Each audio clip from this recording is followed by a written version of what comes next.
I think we can clap. Na kwanza nataka muwasalimu. Air salon kit, you can see all that. Hata ukulima. Sub-county.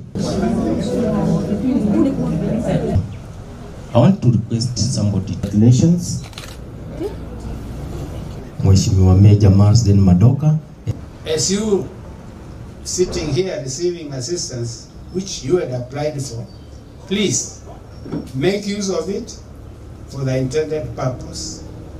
We shall follow up and monitor your progress in your business setups, and also we trust that will not be only enable you to become self-reliant, but also create opportunities for others. Tunataka wale individuals wamepata usaidizi watumie hizo usaidizi kwa ile lengo ambaye inatarajiwa, for the intended purpose.